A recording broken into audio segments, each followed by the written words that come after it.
Halo, selamat malam pemirsa. Sudah 4 kali RUU Pemilu terganjal dibawa ke sidang paripurna. 6 pasal krusial menjadi ajang partai politik untuk memenangkan kepentingan mereka. Dampak yang tergambar di depan mata adalah tahapan-tahapan pemilu 2009 jadi terancam molor. Betulkah ada hegemoni parpol besar untuk menghantam parpol gurem? Cukupkah waktu 2 hari untuk menyepakati pasal-pasal krusial tanpa melalui mekanisme voting?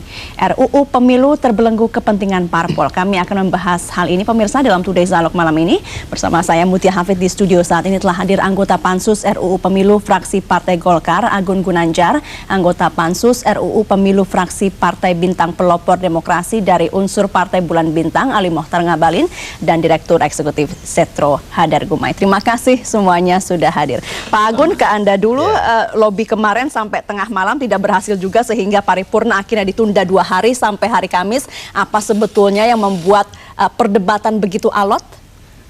Sesungguhnya pemberitaan yang mengatakan bahwa ini hegemoni partai besar untuk menindas partai-partai kecil itu sesungguhnya tidak benar. Tidak betul? Kalau memang kita punya kepentingan itu, sejak dari awal kita sudah bisa menggabungkan koalisi dengan PDI Perjuangan, dengan PKB, dengan PKS, itu selesai.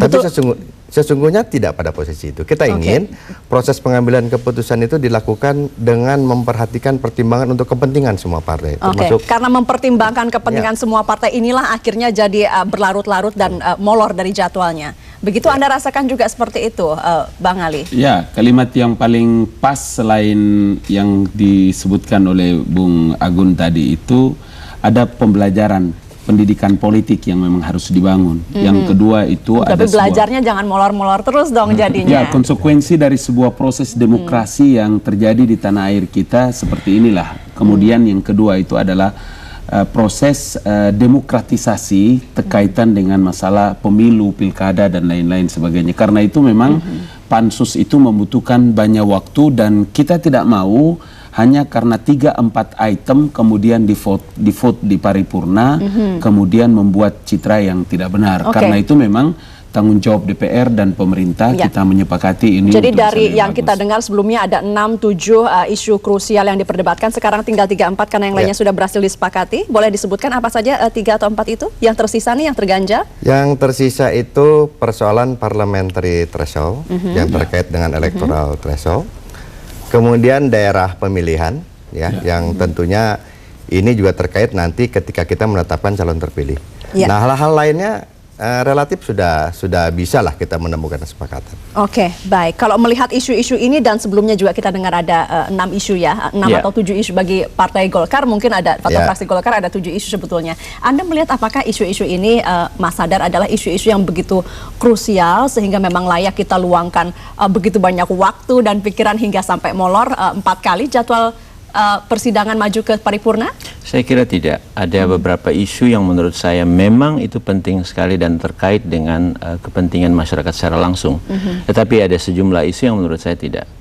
Misalnya isu tentang daerah pemilihan, isu tentang cara penghitungan suara, sisa suara dan kursi. Ini yang krusial atau yang menurut Anda malah remeh-temeh untuk 2 ini? Saya kira krusial untuk masyarakat tidak. Tidak. Hanya untuk partai-partai politik. Kepentingannya apa? Partai politik kemudian membuat ini krusial walaupun mungkin secara garis besar untuk masyarakat dampaknya tidak luas. Ya, secara langsung adalah terkait dengan potensi untuk memperoleh kursi di dalam pemilu. Daerah pemilihan itu semakin kecil dalam artian jumlah kursinya semakin sedikit, itu akan harga kursinya akan semakin mahal. Potensi untuk mendapatkan kursi akan lebih terbuka kepada partai-partai politik besar di daerah pemilihan masing-masing. Dan ini tidak mungkin bisa potensi sama buat partai politik yang sedang atau lebih kecil di daerah pemilihan tersebut begitu. Nah, jadi itu kelihatan sekali. Demikian juga tentang penghitungan sisa suara dan kursi. Itu juga menunjukkan posisi partai jenis partai tertentu akan lebih punya potensi untuk lebih besar. Jenis partai tertentu itu maksudnya jenis partai yang dulu 2004 perolehan suaranya besar-besar begitu? Kurang lebih. Salah satu juga tipe penyebaran suara perolehan suaranya. Jadi kalau ada partai yang memang penyebarannya lebih luas dan sedikit-sedikit itu lebih susah. Karena ini juga jangan dipisahkan penghitungan sisa suara dan kursi yang digabungkan ke atas itu dengan parliamentary threshold atau electoral thresholdnya, karena memang terkesan dikumpulkan itu akan berpotensi membuat partai-partai yang kecil dan sedang itu mendapatkan kursi, tetapi kemudian ini dikombinasikan dengan parliamentary threshold, itu akan hilang semuanya lagi, kembali kursi itu akan dimanfaatkan atau diperoleh oleh partai-partai yang besar. Oke, tapi kalau kita bicara misalnya untuk penghitungan sisa suara seperti yang Mas Hadar sebutkan tadi, bahwa ini akan menguntungkan partai yang kemungkinan adalah lebih besar, merugikan yang lebih kecil. Di sini kita lihat partai Anda atau fraksi yang Anda wakili di sini, Bang Ali malah setuju dengan partai atau fraksi Golkar dan PDIP ya? Ya, nah, yang paling penting itu publik harus mengerti bahwa percaturan pemikiran dan perdebatan yang dilakukan di pansus itu tidak semata-mata untuk kepentingan partai politik. Saya kasih contoh ya. Proses buktinya, jangan contohnya contoh. Begini, buktinya bahwa tidak untuk kepentingan partai politik. Umpama perhitungan sisa suara.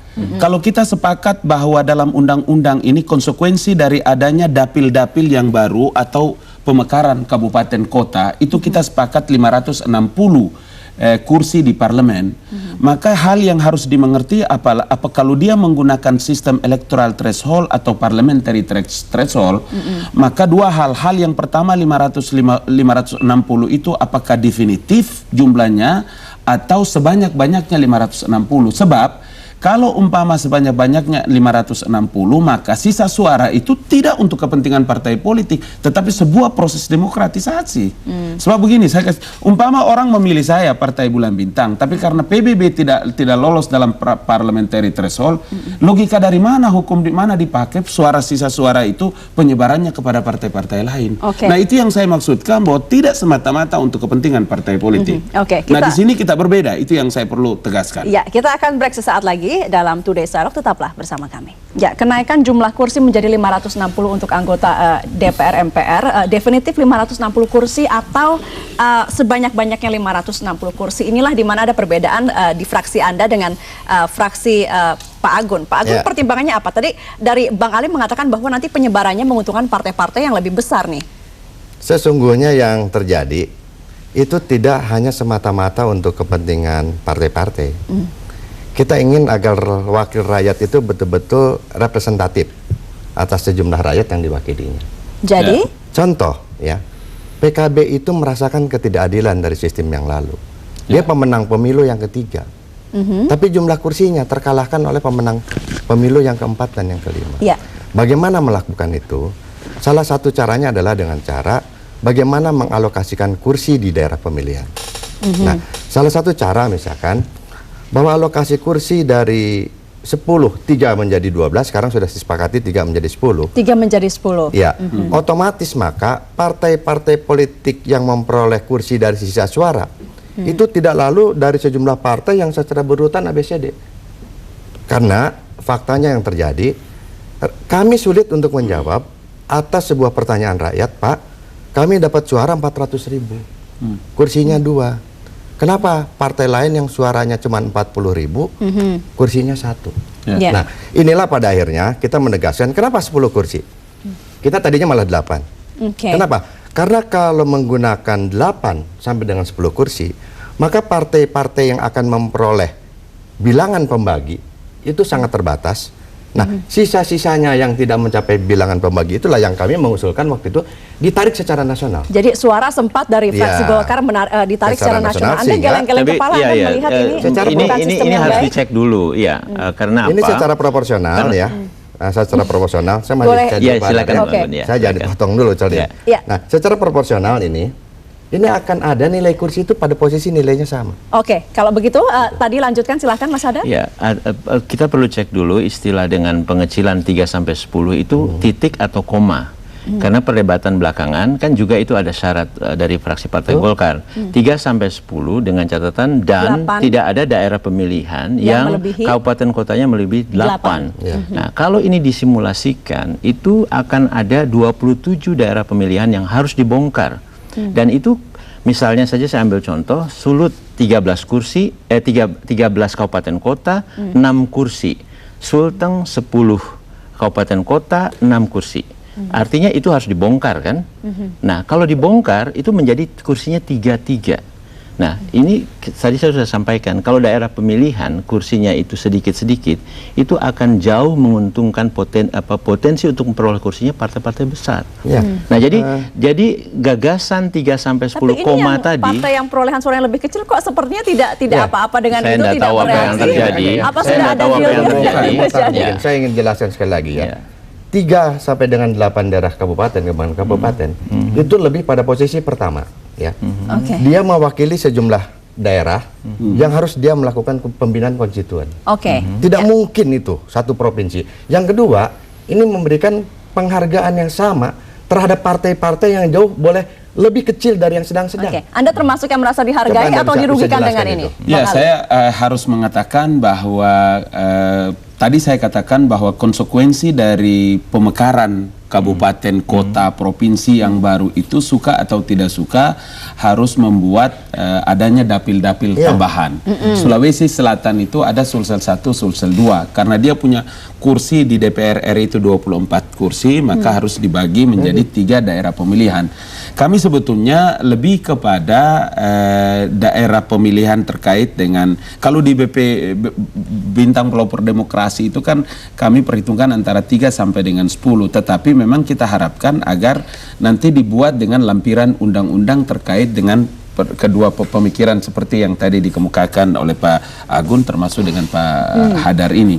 Karena itu memang ini juga menjadi poin yang malam ini akan diselesaikan. Oke, iya. Tapi saya yang juga akhirnya membuat saya agak sedikit mungkin kaget ya atau bingung. Seperti dari Mas Hadar mengatakan bahwa seharusnya di sini sepertinya ada pertarungan besar kecil, tapi tidak terlihat di sini. Sepertinya hampir betul-betul mencapai kata sepakat. Iya, Apa Anda tidak ada masalah sama sekali dengan 6 masalah krusial ini, ataukah ada yang sampai saat ini masih mengganjal? Kalau yang lain kemudian Anda sudah sepakati dengan fraksi-fraksi lain, adakah yang masih mengganjal seperti misalnya electoral threshold atau parliamentary threshold? Bung Hadar akan bisa membantah pernyataan saya kalau ternyata mungkin saya keliru, tapi hampir di seluruh dunia pelaksanaan election itu hampir tidak pernah seperti Indonesia yang kalau ternyata kita menggunakan 2 sistem sekaligus, parliamentary threshold dan electoral threshold. Satu sistem pun tidak ada. Dengan electoral threshold tidak ada negara lain menggunakannya. Yang model Indonesia ya. Jadi yang saya mau katakan di sini bahwa pada penentuan atau pembahasan undang-undang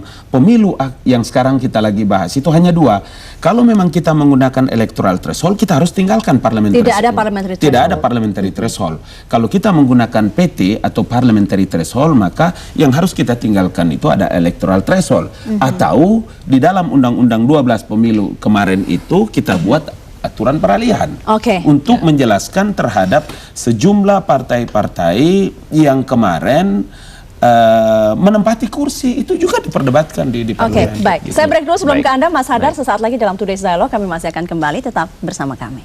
Ya, pemirsa, RUU Pemilu terganjal kepentingan politik, inilah topik Today's Dialogue malam ini. Apa yang kemudian membuat kalau kita melihat dari pemberitaan media ya, dan juga kita melihat proses yang molor sampai 4 kali ini, sepertinya alot sekali. Tapi kok hari ini kita lihat, malam ini kita lihat keduanya ini sudah seperti hampir mencapai kata sepakat. Apa sih menurut Anda, Mas Hadar, yang terjadi di sini? Saya kira dari yang perdebatan begitu sengit menjadi ini tentang persyaratan bisa ikut pemilu tidak, tentang persyaratan bisa masuk ke parlemen atau tidak, PT ini atau ET ini. Jadi mungkin itu membuat partai-partai yang tadinya akan terganjal dengan itu sekarang bisa selamat. Karena sudah diberikan kelonggaran ruang untuk begitu. bisa ikut, untuk bisa nanti potensi mendapatkan. Jadi PT atau ET yang mau digunakan itu tidak akan tinggi sekali. Perkiraan saya ya. Ini yang menjadi hal yang menarik sehingga terus didukung satu gagasan yang tadinya diperhitungkan hanya menguntungkan partai besar, ada partai kecil yang mau mendukung. Kalau melihat kemungkinan ini akan dibahas nanti 2 hari lagi itu sudah pasti belum Pak Agun dan Bang Ali, apakah sudah final nih 28 Februari betul-betul bisa terlaksana sidang paripurna? Kita berharap dan berdoa ya, mudah-mudahan tanggal hari Kamis lusa gitu ya kita bisa selesaikan. Dan saya optimis karena memang tetap yang dikatakan tadi ada semacam bargaining kepentingan. Sesungguhnya kita pada posisi sesuatu yang anomali, Pak Hadar ya, menggunakan electoral threshold, lalu menggunakan parliamentary threshold. Nah, lalu kita tadi membicarakan apa yang dimaksud dengan parliamentary threshold. Selama ini keliru orang menilai itu persentase dari jumlah kursi parlemen. Sesungguhnya yang dihitung adalah suara. Nah, ketika disadari bahwa yang mencapai angka berapapun persennya nanti akan kita sepakati dari suara nasional, itu yang bisa perlombaan mengikuti peran komisi. Yang tidak itu tidak bisa diikutsertakan. Nah, pada posisi itu terkait dengan dapil, terkait dengan jumlah kabupaten. Jadi sepertinya tinggal satu isu utama itu yang akan menjadi perdebatan dalam 2 hari ini. Apa yang kira-kira bisa dicapai dalam 2 hari ini? Toh sebelumnya Anda sudah ditambahkan waktu 1 bulan, kemudian 1 bulan lagi, 2 hari penambahan. Apa yang bisa dilakukan? Bisa sampai kata sepakat, Bang Ali di sini? Ya, saya kira satu hal yang paling penting dari kawan-kawan di Pansus itu adalah adanya kesadaran. Kesadaran kami bahwa memperjuangkan kepentingan, memperjuangkan partai dan memperjuangkan kelompok itu sudah cerita lama. Sebab cukup capek masyarakat hari ini dengan perdebatan politik dan lain-lain sebagainya. Kami dengan semalam itu menunda paripurna saja, itu merupakan tamparan kepada publik. Tapi inilah sebuah realitas bahwa kita menghendaki kita cukup senang nih Anda sadar. Ya benar.